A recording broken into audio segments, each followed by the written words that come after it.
¿Será? ¿Será que tenga razón Epicuro? ¿Freud?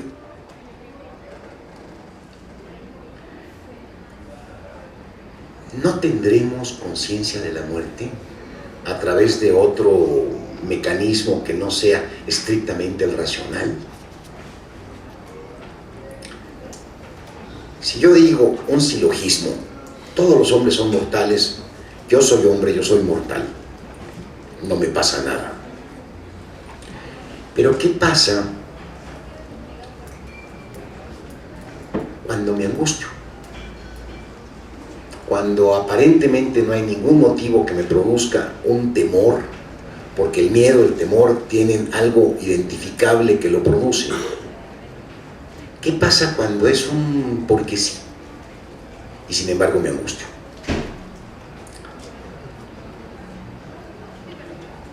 Hay un tipo de experiencia límite que no tiene que ver con la razón, con lo racional, con lo intelectual, con lo lógico. Y sin embargo es algo que me consta.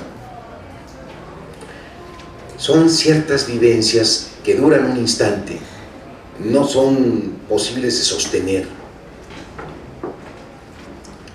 E inmediatamente somos rebotados, huimos de ahí y tratamos de refugiarnos en la cotidianidad, en el mundo tranquilo, en el mundo doméstico, en lo que nos es familiar.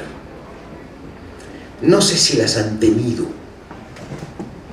porque si no las han tenido, a lo mejor estoy hablando en blanco, sin que tengan ustedes el referente más que un referente intelectual.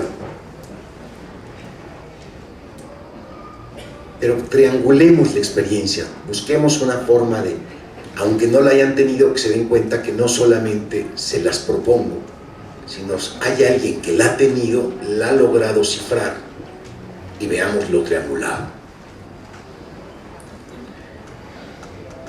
Yo me he encontrado en los nocturnos de Villaurrutia unas experiencias en las que parece que sí estaba experimentando su muerte, porque logro identificar en sus palabras lo que en alguna experiencia de angustia he experimentado.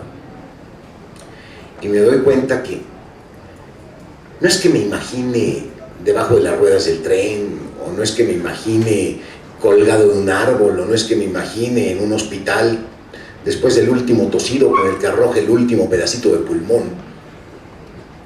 No son estas escenas cinematográficas, sino es justamente la vivencia de haber sido nulificado, aniquilado. Y aparecen en Villaurrutia. Fíjense,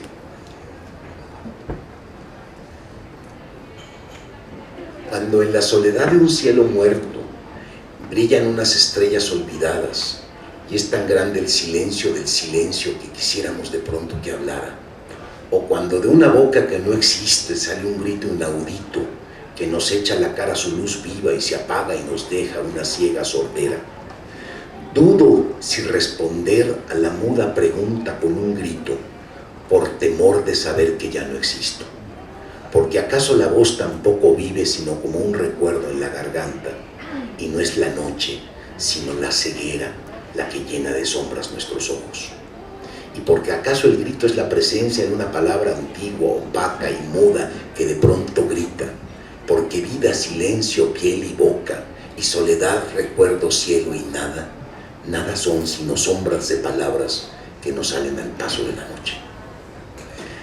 Aquí hay algo más que se refiere a esa experiencia curiosa que les estoy tratando de mencionar, como una puerta de acceso hacia la experiencia de muerte, de la propia, más allá de lo que sostiene Epicuro. Este camino, muchas veces guiado por la poesía. Les voy a poner otro barandal, aunque le resulte muy abstruso. Sartre trata de enfrentarnos, Jean-Paul Sartre, trata de enfrentarnos a la conciencia de la muerte propia. ¿Por qué es que la advertimos? ¿Por qué es que la desciframos? Y lo hace justamente para reforzar la idea de Epicuro que acabo de mencionarles hace un momento. Dice en El ser y la nada que la libertad es un absoluto, cosa de la que hablaremos en una sesión posterior. Ahorita admítanmelo, que la libertad es un absoluto porque es una cosa muy sencilla que consiste en poder decir sí o no. Ese absoluto se encuentra con algunos límites que parece que hacen que la libertad no sea tan absoluta. El hecho de que lleguemos a un mundo en el que nosotros no definimos el significado de las cosas, sino que llegamos a un mundo que ya tiene significados. Llegamos a un estado de significaciones. ¿Cómo podemos ser libres si no decidimos nosotros el sentido de las calles? Si tenemos que adecuarnos al mundo que nos tocó, ¿cómo podemos ser libres? Ese parecería un impedimento para la libertad. Dice Sartre que no es ningún impedimento, porque yo puedo o no admitir el significado de las cosas. Que el precio es muy alto, claro, si me voy en sentido contrario me estrello, me mato, pero me puedo ir en sentido contrario. Que entre la espada y la pared siempre pensamos que solamente queda el sí, pero no pensamos que también está la espada, que es la forma de decirle no a la espada. Somos absolutamente libres, y si nos convertimos en esclavos es por nuestra voluntad, por no haber preferido morir en lugar de aceptar esclavizarnos. Que es mala fe y son coartadas con las que pretextamos que la libertad no es un absoluto. Entonces ya, tira a un lado el problema del Estado como algo que limita la libertad. Y va repasando una serie de cosas que parece que son dificultades para una libertad total. Y de pronto se encuentra con el asunto de la muerte. ¿Cómo puedo ser libre si finalmente no decido cuándo morir, sino que la muerte me sucede? Y ahí hace una operación muy extraña, sobre todo por la terminología, que verdaderamente es muy abstrusa. Para que nosotros podamos tener modo de darle significado a un acto, necesitamos estar situados en un momento posterior a ese acto. Yo no puedo calificar lo que estoy haciendo ahora. Lo podré calificar cuando termine de hacerlo y diré, estuvo bien, estuvo mal. Pero en el momento mismo no lo puedo hacer. Necesito trascender ese acto para poder juzgarlo.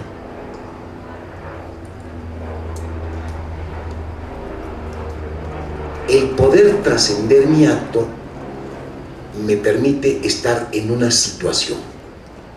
Solamente son válidas para mí o existen las cosas para mí aquellas que puedo meter en mi situación. ¿Qué pasa con la muerte? La muerte no entra en mi situación. ¿Por qué puedo comprender que sí me muero yo si no entra en mi situación? Entonces dice una cosa que espero no los espante. Dice que la muerte es un irrealizable de realizar que sucede allende de nuestra situación. Y que no obstante que nos morimos, como sucede más allá de nuestra situación, este irrealizable de realizar, no se tropieza nunca con la libertad que somos. Y aunque nos muramos, no nos tropezamos con el obstáculo que nos impediría movernos porque nunca lo hallamos. Es un trabalenguas. Yo prefiero la versión de Epicuro, que es mucho más clara, pero es exactamente la misma. Lo que pasa es que Sartre es un filósofo, como todos casi, muy, muy, muy denso. Espero no haberlos espantado. Aconséjoles, pues, mejor la vía de la poesía. Es más dulce. Y hay unos poetas extraordinarios para acercarnos a la experiencia de muerte. Ya les he mencionado a Villaurrutia, y por ahí está César Vallejo. Hay muchos poetas pues con los que uno puede prepararse un cóctel y echarse un chapuzón en estas aguas para tener una revelación que normalmente no la podemos tener porque queremos acercarnos pensando. Pero no todo entra por el pensamiento. Hay muchas cosas que advertimos a través de otro radio de captación que justamente es el de las vivencias. Si yo trato de explicarme racionalmente por qué estoy enamorado de alguien, no encuentro suficientes motivos. Es más, nadie que esté verdaderamente enamorado sabe por qué está enamorado. Pero nadie que no esté enamorado entiende a qué demonios me refiero cuando digo estar enamorado.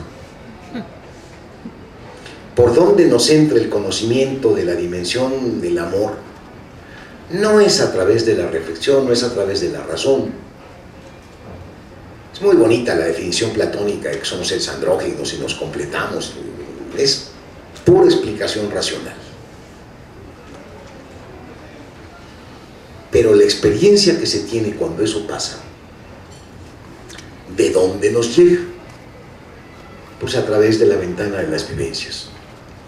Y lo mismo ocurre con el asunto de la muerte. En un caso es muy placentera, la del amor. En el otro caso es horrible.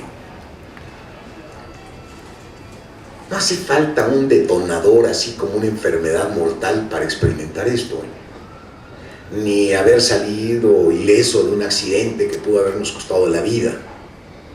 No. Les aconsejo el cóctel de poemas para, si no la han tenido, que me imagino sí, porque otra vuelta vuelvo a mi creencia que me permite sentirme acompañado. ¿Quién que es no es romántico? No, volviendo a repetir aquel poema de Darío, ¿quién que es no se ha dado cuenta alguna vez que su vida no va a ser para siempre? Bueno, hay unos amortiguadores que impiden que tengamos una conciencia de muerte, o mejor aún, que impedían que tuviéramos una conciencia de muerte. Y paso ya del plano individual a un plano general. Esta conferencia tiene por título La muerte y Nietzsche, porque no es que Nietzsche haya sido un necrólogo al que pudiéramos ir y averiguar qué pasa con la muerte. Pero hay una muerte que menciona Nietzsche que explica muchas cosas de las conductas que tenemos ahora. Y es la muerte de Dios, el anuncio de la muerte de Dios. Ahora sí no tiene que ver con las religiones. Ya la vez pasada habíamos platicado que había un Dios en las religiones y un Dios en la filosofía. Y el papel que Dios hace en la filosofía es el papel del absoluto. Cuando Nietzsche, en el Geisader o en el Zaratustra, habla de la muerte de Dios, a lo que se está refiriendo es a que en nuestro tiempo, en el suyo, estaba caducando o había caducado la idea del absoluto.